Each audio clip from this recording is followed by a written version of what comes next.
Agro Residue।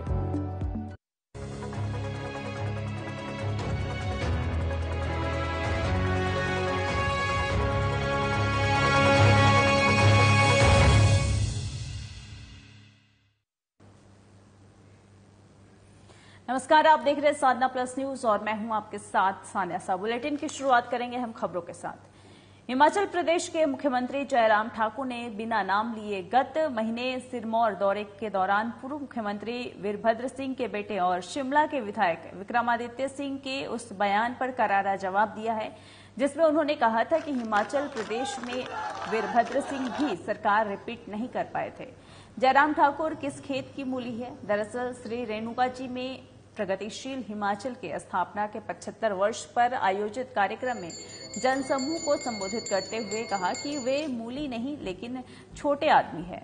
उन्होंने गरीबों को करीब से देखा है, इसीलिए गरीब और जरूरतमंद लोगों के दर्द को भली भांति समझते हैं। जो काम पूर्व मुख्यमंत्री वीरभद्र सिंह नहीं कर सके, इस गरीब आदमी ने गरीबों के लिए जन कल्याणकारी योजनाएं शुरू कर जनता को राहत देकर किए हैं। उन्होंने कहा कि वैसे तो ये हिमाचल की संस्कृति नहीं कि किसी के लिए इस तरह की भाषा का इस्तेमाल किया जाए, लेकिन इन लोगों के दिमाग में राजशाही की हनक पर भारी पड़ी है, तो स्वाभाविक ही वे दूसरे आदमी को कुछ समझते ही नहीं है। उन्होंने कहा कि जब प्रदेश में सरकार बदलती है तो पहले कैबिनेट में ये निर्णय होते हैं कि पिछली सरकार के फैसलों को रद्द करना है, लेकिन उन्होंने पहले दिन ही रिवाज बदलने का काम किया है। उनकी पहली कैबिनेट का डिसीजन वृद्धावस्था पेंशन की आयु 80 वर्ष से 70 वर्ष की है। कांग्रेस की सरकार के समय करीब 4 लाख बुजुर्गों को पेंशन मिलती थी, लेकिन हम 7.5 लाख बुजुर्गों को ये सम्मान राशि प्रदान कर रहे हैं। समारोह कर रहे हैं। आज रेणुका जी विधानसभा क्षेत्र के अंतर्गत हमने यहाँ कार्यक्रम किया है और मुझे इस बात की खुशी है कि बहुत उत्साह के साथ, गर्मजोशी के साथ लोगों ने स्वागत किया, अभिनंदन किया और वहाँ इस क्षेत्र के विकास के लिए 5.5 वर्ष के कार्यकाल में जो हम कर सकते थे वो हमने किया है। और ये भी मैं कह सकता हूँ कि पिछली सरकार की तुलना में और बेहतर किया, चाहे अपनी पार्टी का विधायक हो चाहे दूसरी पार्टी का विधायक हो, हर क्षेत्र में जहाँ विकास की जो जरूरत है उसको पूरा करने की हमने कोशिश की और उसी के अंतर्गत इस विधानसभा क्षेत्र में बहुत सारे विकास के कार्य हमने शुरू किए हैं। बहुत सारे विकास के कार्य हमारे प्रगति पर हैं और मुझे इस बात की खुशी है कि आदरणीय प्रधानमंत्री नरेंद्र मोदी जी के नेतृत्व में जहां पूरा देश मजबूती के साथ आगे बढ़ करके अमृत महोत्सव मना रहा है आज़ादी के 75 वर्ष पूरे होने पर, वहां हमारे लिए भी ये सौभाग्य की बात है कि हिमाचल प्रदेश के भी अस्तित्व के यानी कि गठन से 75 वर्ष पूरे हुए हैं और इसलिए हिमाचल प्रदेश में भी हमने तय किया है कि हम सभी विधानसभा क्षेत्र में 75 बड़े कार्यक्रमों का आयोजन करेंगे, जिसमें आज रेणुका विधानसभा क्षेत्र और यहाँ रुकेंगे एक छोटे से ब्रेक के लिए।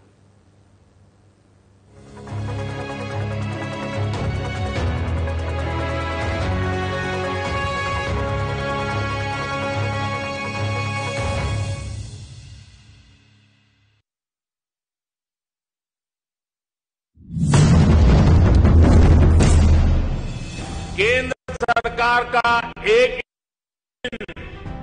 जिस योजना को शुरू करता है, राज्य सरकार का दूसरा इंजन उस योजना को तेज गति से आगे ले जाता है।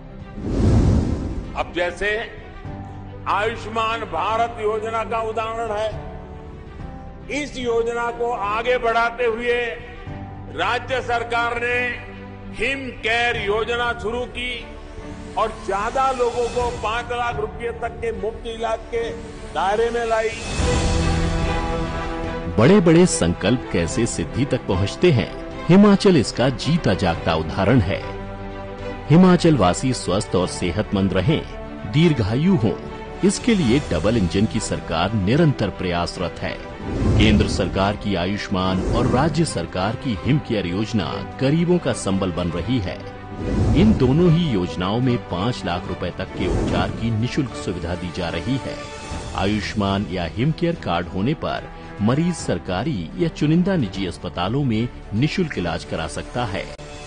मेरी मदर श्रीमती फुल्ला अवस्थी, जो कि जनवरी 20 में अस्पताल में दाखिल हुई थी, इनको अस्थमा प्रॉब्लम थी और बीपी और थोड़ा हार्ट की प्रॉब्लम भी हो गई थी। हमने हिम केयर कार्ड बनवाया हुआ था, जिससे इनको एडमिट होने पर पूरी सुविधा प्राप्त हुई, फ्री में दवाइयाँ मिली। गरीब परिवारों के लिए जो कि अपना रोजी रोटी कमा के दवाइयों का खर्च नहीं पूरा कर पाते हैं, उनके लिए ये बहुत अच्छी योजना है। हम सरकार का बहुत धन्यवाद करते हैं। गरीब की पीड़ा को करीब से समझने वाले जयराम ठाकुर ने ये सुनिश्चित किया है कि राज्य में कोई भी व्यक्ति पैसे की तंगी के कारण इलाज से वंचित न रहे। हिम केयर योजना में प्रत्येक पात्र लाभार्थी परिवार के 5 सदस्यों को शामिल किया जा सकता है। अगर किसी परिवार में 5 से अधिक सदस्य हैं, तो उनके 2 कार्ड बनाए जाएंगे। इस योजना का लाभ प्राप्त करने के लिए कोई आयु सीमा निर्धारित नहीं की गई है। डबल इंजन सरकार की दोनों स्वास्थ्य योजनाएं जरूरतमंदों की पीड़ा दूर करने में संजीवनी साबित हो रही हैं। हम एक गरीब फैमिली से बिलोंग करते थे जी, और सरकार ने हमारे को बहुत हेल्प दी हिम केयर कार्ड की जी। इस हिम केयर कार्ड की वजह से आज मैं दूसरी बार भी ठीक हो गई जी। मैं सरकार का बड़ा बड़ा धन्यवाद करती हूँ जी।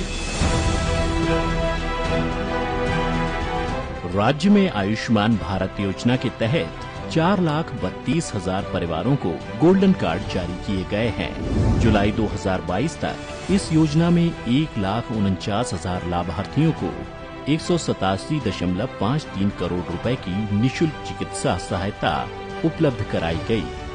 जो परिवार आयुष्मान भारत योजना के पात्र नहीं है या सरकारी अथवा सेवानिवृत्त कर्मचारी नहीं है, ऐसे लोगों के लिए जयराम सरकार की हिम केयर योजना मददगार साबित हो रही है।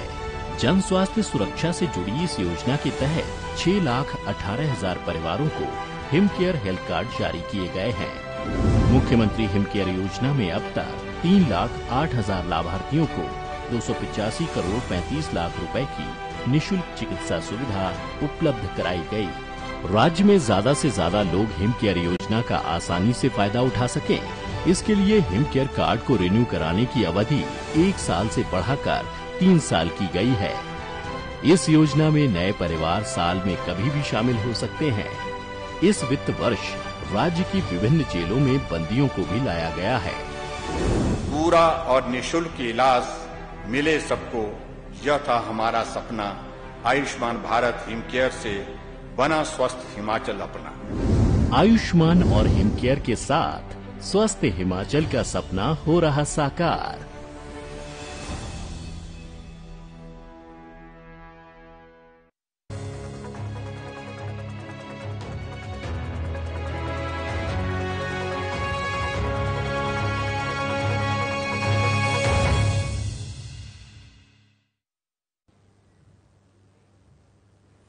तो ब्रेक के बाद आप सभी का स्वागत है। चलिए बढ़ते खबरों की ओर।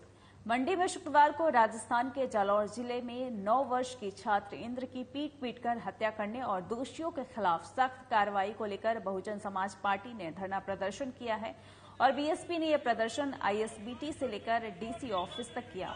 इसके दौरान बीएसपी कार्यकर्ताओं ने राजस्थान सरकार के खिलाफ जमकर नारेबाजी की। और आपको बता दें कि राजस्थान के जालौर जिले में एक सामान्य जाति के अध्यापक के द्वारा एक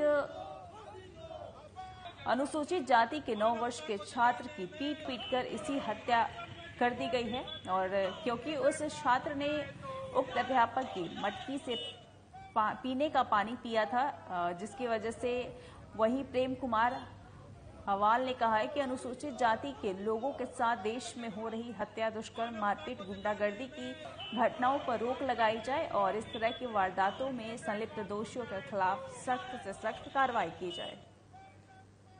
पूरे हिमाचल प्रदेश बहुजन समाज पार्टी की ओर से पूरे प्रदेश में जो 9 वर्षीय बच्चा इंद्र मेघवाल राजस्थान में जिसकी एक अध्यापक के द्वारा पीटने से हत्या हुई है, उस परिवार को अभी तक राजस्थान की कांग्रेस पार्टी की सरकार की तरफ से कोई न्याय नहीं मिल पाया।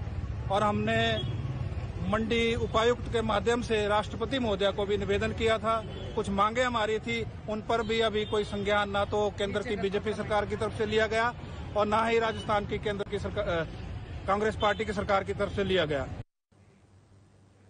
तो वहीं केंद्र और प्रदेश सरकार द्वारा किसानों के हितों को लेकर चलाई गई योजनाओं का लाभ न मिल पाने से को लेकर भारतीय किसान संघ जिला कांगड़ा ने धर्मशाला में सरकार के खिलाफ जमकर नारेबाजी की है और अपना विरोध प्रकट किया है।